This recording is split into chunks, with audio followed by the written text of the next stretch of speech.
Ang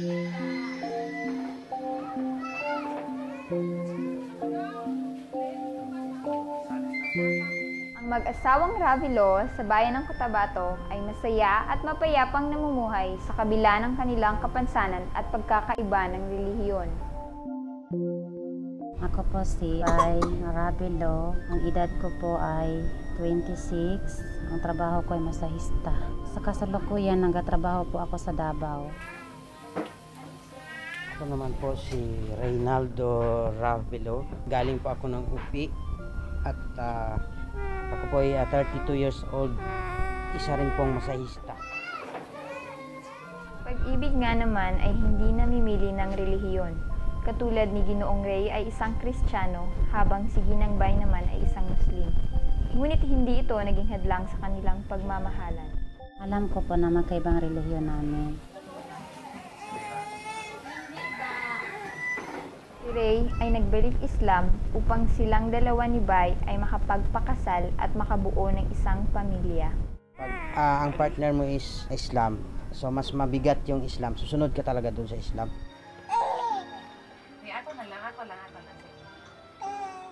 Nag-propose ako kay Bay na magpakasal kami. Walang alam lahat ng mga kamag-anak ko. So ako lang nakakaalam. Wala, hindi may mag-Espanya sa'yo. Ang pamilya naman ni Bay ay mas naging kabilang sa kanilang mag-asawa at todo suporta sa kanilang pagsasama. Sabi na, mas maganda na yan kung halimbawa nagmamahalan kayo.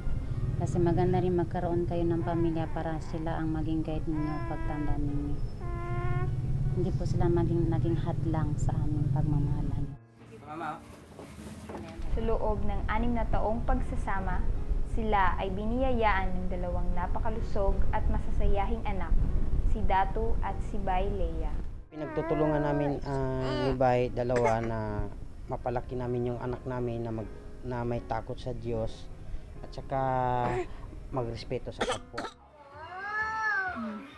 Namuo ang kanilang pag-iibigan sa training center, kung saan sila'y sinanay upang maging mahusay na masahista.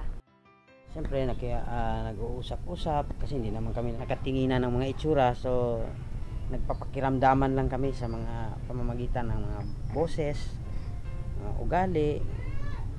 So doon lang kami nagkaroon ng na nakilala namin yung isa't isa.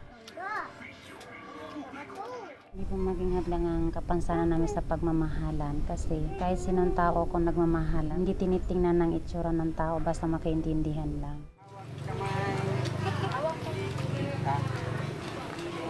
Pinakamatinding pagsubok yung bagong kasal kami. Siyempre gusto namin magbukod. Nag-rent lang kami ng bahay. So medyo hirap pa kami noon kasi hindi pa masyado malakas yung income namin. Mahirap talaga na buhay.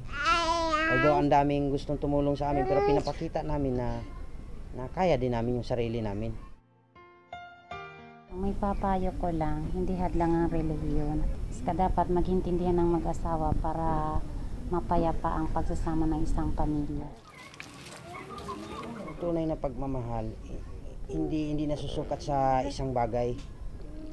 Kung mahal mo siya, kalimutan mo yung ano man siya o kahit anong relihiyon siya. Ang tamang pagmamahal ay walang pinipiling kaanyuan, katayuan sa buhay, relihiyon, kultura at tradisyon. Bagkus, ito ay nararamdaman mula sa puso ni numan sa pamamagitan ng pagrespeto, pagtitiwala at pagpapahalaga sa bawat isa.